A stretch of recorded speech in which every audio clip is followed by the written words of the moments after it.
Welcome to I Care, I Volunteer, a special series focusing on volunteerism in Peel Region. I'm your host, Adrienne Beaudry. Today's topic, we're focusing on volunteering for post-secondary students, and over the course of today's program, we'll be speaking with representatives from Volunteer MBC, from Victim Services of Peel, and from the VON in Peel. Joining me now is Sharon Clark-Kufis, who's the Manager of Marketing, Communications and Membership with Volunteer MBC. Also, we have Sonia C. Choria, a volunteer with Volunteer MBC, and Janani Soundaranathan, Chair of the Mississauga Youth Action Committee. So, welcome to the show, ladies. Thank you. Thanks for joining us today. So, perhaps what we could start off with is just to, I know everybody's been watching from episode 1, but just in case someone's missed an episode, Sharon, maybe you can tell us a little bit about Volunteer MBC. Yeah, for sure. So Volunteer MBC is the local volunteer center, and we serve Mississauga, Brampton-Caledon, hence the MBC. Our core service is a referral matching service for volunteer placement within the community, and we do that in various ways. So we do have our online volunteer referral system, so people can access it 24/7 just by visiting our website. They can search based on their areas of interest and their passions, and we have close to 200 community service organizations that are posting regularly online with us. We also have 3 locations, so people can come in and meet with our referral team and be able to kind of determine what their areas of interest or maybe some skills that they want to acquire, and our team can help guide them in that way. We also have an email service, so if they email us and are looking for some information, we can definitely respond in that manner as well. Great, Yeah. great. And so today we're talking about volunteer engagement for post-secondary, and I think maybe we don't always think about post-secondary as different from what high school age youth are looking for. And I understand at Volunteer MBC you've created a bit of a partnership as of late with the University of Toronto at Mississauga. Can you tell us a little bit about that? Yeah, it actually was a result. We've always been serving all populations, so newcomers, high school youth, post-secondary, seniors, older adults, families. But it came out of a summer student, which was Janani, who helped us do a little bit of research into what are post-secondary students looking for in a volunteer role, and some of the benefits of volunteering while you're continuing your post-secondary studies. And so we had a focus group, and I know Janani is going to speak a little bit more about it, but it established, we were able to establish a relationship with UTM, and we've actually formed an official partnership where we have a regular presence for our volunteer center on campus, which is fantastic, and we're actually currently exploring that partnership with Sheridan College as well. So it really gives an opportunity for us to reach out to the students and let them know how they can connect with volunteer opportunities while they're studying at college or university. That's fantastic. Yeah. And I know it was over the summer, Janani, that you made that very important distinction with the differences between post-secondary for volunteer engagement for post-secondary versus youth. And I know you're also involved with the Mississauga Youth Action Committee. Can you tell us a little bit about your role there and what you're helping with at UTM as well? For sure. So starting off with my summer at Volunteer MBC as a summer student, I worked on a project plan for post-secondary engagement, and finishing off my first year of university at UTM, it really helped me realize the differences between when I was in high school and when I was in post-secondary, and what I want more in post-secondary, what I wanted in high school. And through a focus group, I got a bunch of other university students and college students to come out and have a discussion on post-secondary volunteering. And I got amazing discussions. I know you were both there helping me along. It was amazing. And we decided to develop a plan, to develop an action plan to do during the year at UTM. And at the moment now at UTM, I'm helping on with the implementation of the plan, working it with a group of students, and a lot of our engagement has been with the resident students at UTM. And moving forward onto second semester, we're trying to do a bunch of workshops, community day events at UTM to really engage post-secondary volunteering. So I'm glad that the project plan really worked out, and it was a lot of research, a lot of fun, but it's going well. Excellent. Yeah, for sure. That's fantastic. And Sonia, maybe you can talk to us a little bit about some of the benefits that people can look forward to through volunteering in that post-secondary age range. Certainly. There's a lot of benefits to volunteering, especially in that age range. You're trying to figure out what your interests are and where your passions lie. So it's really great to explore those. So definitely personal benefits, also a lot of social benefits too. So getting involved, meeting new people, working on those types of communication skills, and professional growth as well. So expanding your network, meeting new people that you wouldn't if you weren't volunteering. That's great. And I guess as a busy student, because I know when you're in college or university, you've got a very heavy workload, plus you might actually have a social life that you'd like to spend some time on and or a part-time job. So how do people in this age range fit volunteering in? Either of you can speak to that. That's a great question, actually. I'm a former volunteer coordinator at the Canadian Red Cross, and professionals know that students have busy lives. They have exams, they have assignments. They cannot always commit to that regular once-a-week volunteering. So we offer, and a lot of other charities are offering this as well, we offer volunteers can come in even twice a month for between 2 and 3 hours at the Meals on Wheels location in Etobicoke, and the Humber College North Campus is very nearby, so that's where a lot of our students are coming in, and we found that this helps them get involved and they're not canceling because they're actually able to commit to a low commitment of 2 shifts a month. That's great. And I think that, that flexibility is really important that organizations have as well. For most post-secondaries that are they able to have a conversation with a volunteer coordinator to say, look, I can't come in every Monday at whatever time. Do you find most organizations are open to that, or has that been any sort of barrier? For organizations to do that? I'll throw it at both of you. I've actually never saw that as a problem. It's great when potential volunteers are open from the very start of what they can commit to, because maybe if they're applying to something that the commitment level isn't really matching up, we can find them other opportunities. Great, Yes. great. And Janani, with your role at MIAC, and also you talked about through this focus committee the differences between what the different categories are looking for. So how have you seen that within MIAC as well? And maybe explain a little bit about what the Mississauga Youth Advisory Action Team committee is. Oh, that's terrible. But the Mississauga Youth Action Team. Don't worry, we've changed our name a couple times within the last 5 years. It's okay. I just called them MIAC. I know. There we go. Yeah, MIAC for short. So MIAC, we are a city-affiliated youth-run organization, and we serve youth ages 14 to 24. So it's a huge range, but we get the high school and the post-secondary, which is really important in terms of mentoring high school youth, providing opportunities for both high school and post-secondary students, and bringing in the post-secondary students into MIAC. It's really been more of a mentorship, more of a how does a high school student, where do they want to go, what do they want to do? Because in high school you're a bit of, I don't know what I want to do yet, I don't know what opportunities I want. And as a post-secondary student, you've done that whole journey, so you're there to provide insights. And that's how we find a lot of our post-secondary students reaching out into MIAC. Yep. We have, currently we have for our finance team, it's huge, finance is huge, and we have a finance controller actually at a post-secondary institution studying finance, helping our entire finance team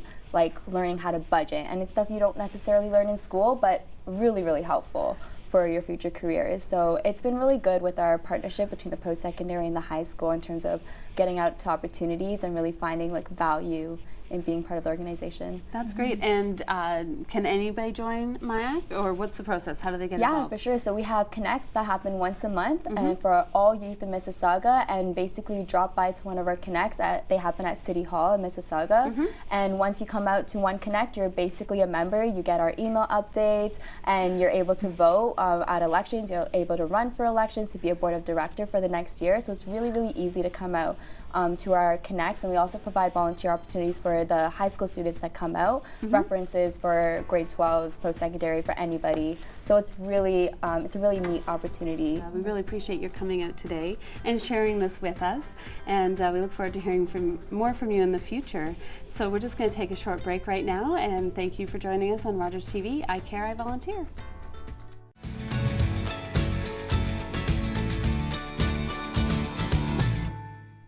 Welcome back to I Care, I Volunteer, presented by Volunteer MBC on Rogers TV. Joining me in studio now is Tammy Rideout. She's the Manager of Volunteer Resources, Training and Development with Victim Services of Peel. Also here with us today is Ilya and Swartika. Both are volunteers with Victim Services of Peel. So thank you, all three of you, very much for coming in today. Thank you. Thank you. Excellent. So maybe what we can start at the beginning, and you could tell us, Tammy, a little bit about Victim Services of Peel. Sure. Victim Services Appeal is the only around-the-clock crisis intervention agency that provides support to individuals who've been victimized by crime or tragedy within the region of Peel. Wow. And how long has Victim Services of Peel been providing this service? We're actually celebrating our 30th anniversary this year. That's fantastic. Yes. Happy birthday, happy anniversary.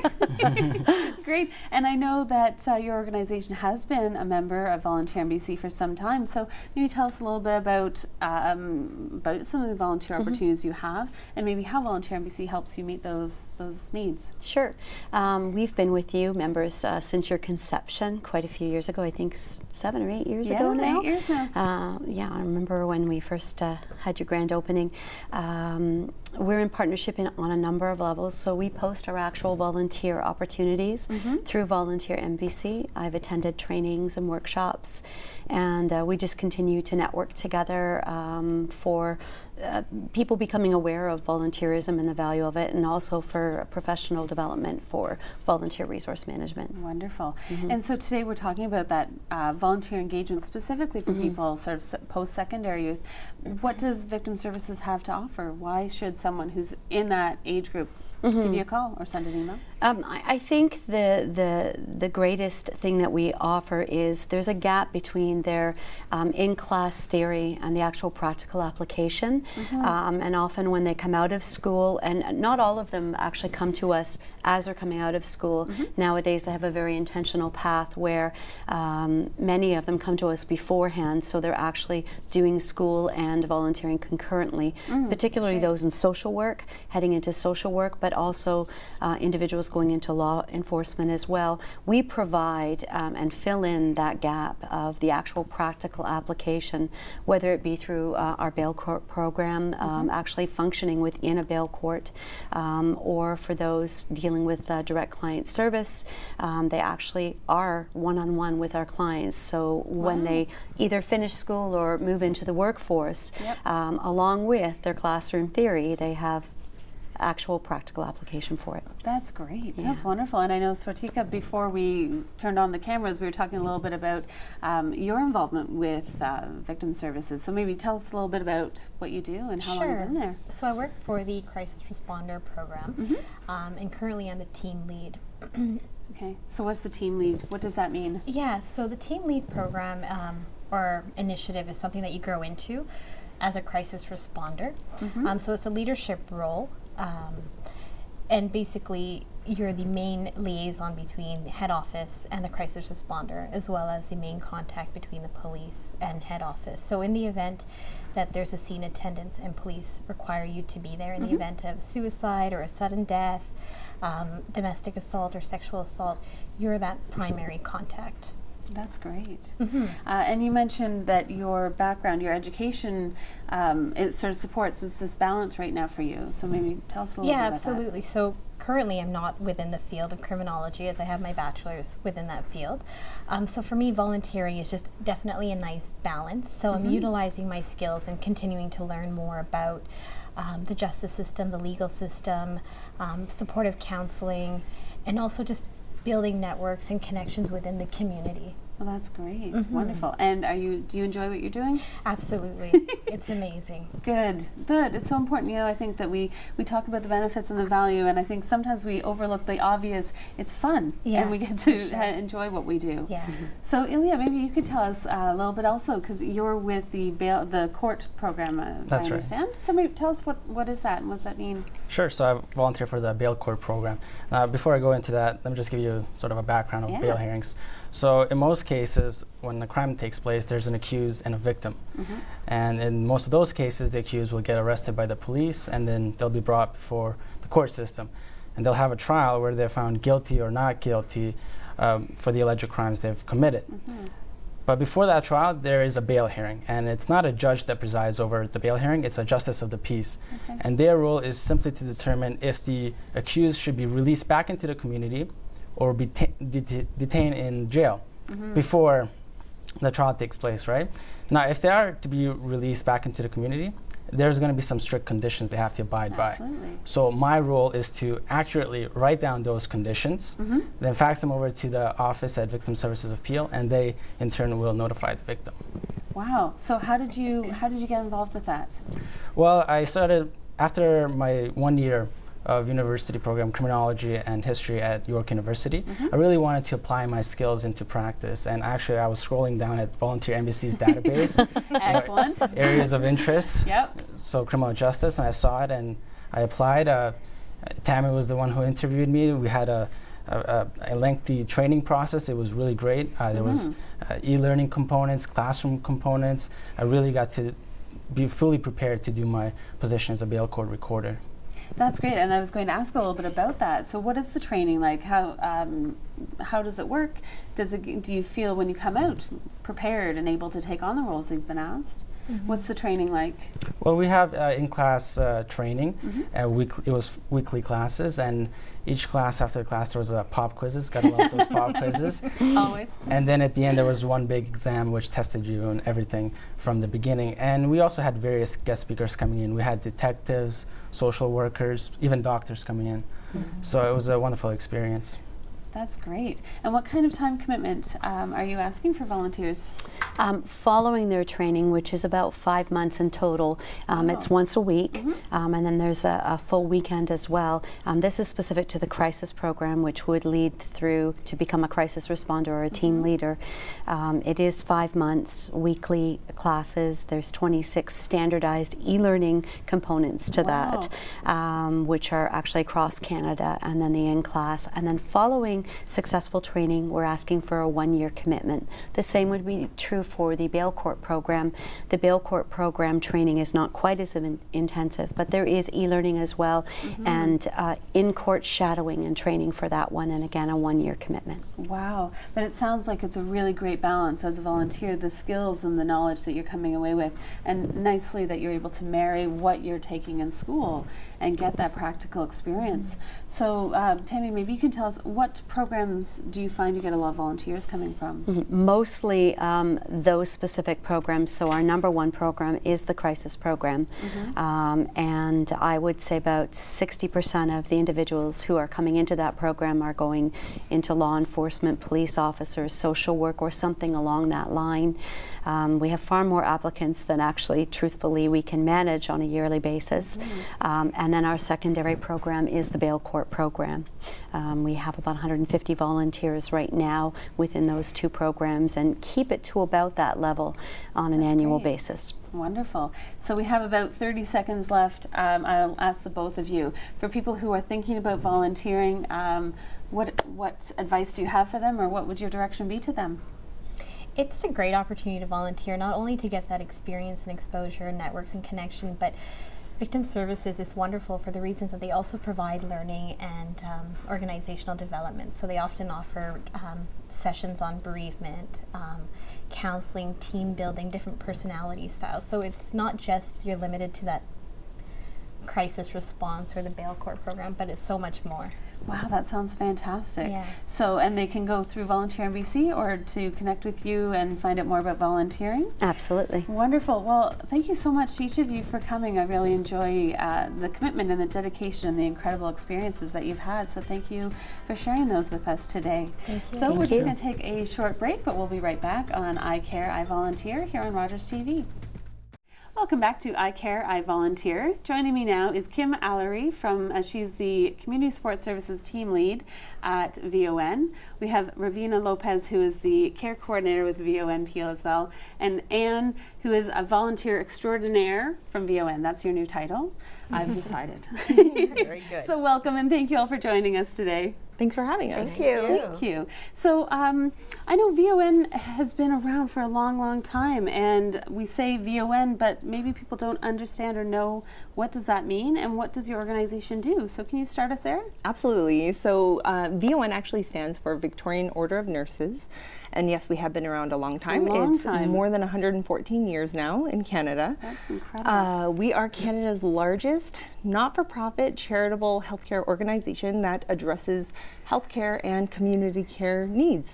Wow. And currently, we have roughly about 3,500 paid staff and about 9,000 volunteers across Canada. Wow, that's incredible. And so what's the region that you serve?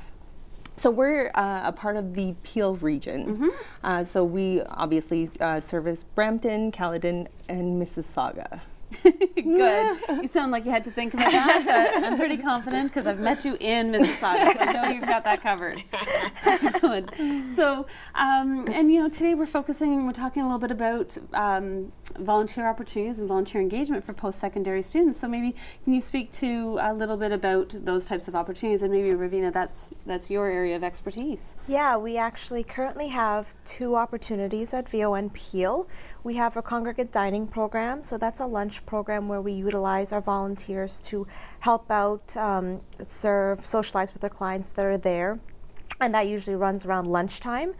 And we also have our volunteer visiting program, and that's where we would utilize volunteers to go out in the community and visit with a senior for companionship. And that actually is the program that we're most in need of. We have about 220 people currently waiting for some companionship. And what kind of volunteers are you looking for? We're currently looking for anybody post-secondary. Are you looking for specific areas of study or programs that they're involved with? Not necessarily, just somebody who has the interest in volunteering with the senior out in Mississauga. Okay. Yeah. And the timing is flexible, so is that, certainly when you're in post-secondary, you've got school, you've got family, you've got social life, you've got perhaps a part-time job or even a full-time job. So what's the scheduling like in the... Well, both of our programs, it all depends on their schedule, of course. They're both available, and they're both fairly flexible. Well, the congregate dining program, that one is at lunch, so the volunteer would have to be available around that time. However, the volunteer visiting program, that one is very flexible, as it could be weekends, weekdays, evenings. It all depends on when they have the time and when they're not studying. Or That's wonderful. Yeah. That's great, and that flexibility, I think, is certainly important. Exactly. And so, Anne, yes, I'm giving you a new title, Volunteer Extraordinaire. Thank you very much. Kim whispered that into my ear before we got started. So tell me about your experiences as a volunteer with VON. What do you do? How did you get started? Well, I was actually experiencing a career change. I decided to go back to school for gerontology, and I saw an ad on Indeed. .ca, and I thought I would answer it. They were looking for friendly volunteers to visit with older adults who were lonely and depressed and isolated in their homes. So I thought, well, that's a great way to get some experience, some hands-on experience, because it's one thing to do your theory, your essays, your papers, and it's quite another to actually be immersed in the actual work of working with seniors. And I wanted to see if this was for me, if I would like it, and I also wanted to see if I was going to be good at it. So I really, really enjoyed it. I love it. And now I also do public speaking, and I'm here today. And I've also done, wellness job fairs to try and recruit people to volunteer, to let people know what a tremendous benefit it would be to them, for them personally and professionally. And with today's job market, it's a competitive. You want to get a jump start on your career, and getting the volunteer work not only looks great on your resume, but it's invaluable experience, and employers will see, wow, she's had this hands-on experience. So it's an advantage. Absolutely, that's great. And I think you bring up some really important parts there, especially about that hands-on, bringing the book learning to life. Have you had challenges or found it difficult to balance getting your school, everything done? And not too much, because I started doing the friendly visiting, and like Ravina said, I could schedule, the evening or weekends. Sometimes I would even double up. I'd do like 2 hours with the older lady instead of 1, and and miss the following week. Or we all worked around. I had a really good relationship with the lady, so it all worked out. It worked out really well. That's wonderful. And I guess maybe Kim, you could tell me a little bit about what is the process if somebody wants to volunteer with VON? Oh, sure, absolutely. So, first step is just give us a call. Yep. You can talk to any of the coordinators or myself, and then we would go through the interview process, find out if it's the right fit for you, and then let you know of anything that is open at the time. And then after the interview, it would go on to orientation, the one-time orientation and training. It is a little bit extensive. It's about 3 hours in duration, but it's at our office in Streetsville. And after that, then we would also need a police record check for vulnerable sector, and then we do reference checks, and then we start the process. So it's either, if it's for volunteer visiting, we would start trying to find the right match, because the main goal is to find the right fit so that it's successful and hopefully is long lasting. Absolutely. What kind of commitment are you asking for volunteers to give or to make? So it's not too bad. We are looking for a 6-month commitment minimum from volunteers from the time they actually start visiting with their client. Excellent. That's nothing. It's not too bad. Fine of that. Absolutely. What is that, like a semester or something? Not even. Absolutely, absolutely. So, and maybe you could tell us a little bit about what are like some of the other benefits that people get while they're volunteering with VON. So, and maybe you could speak to some of the things that you've come away with, maybe even things you didn't expect to learn or get. Oh, for sure.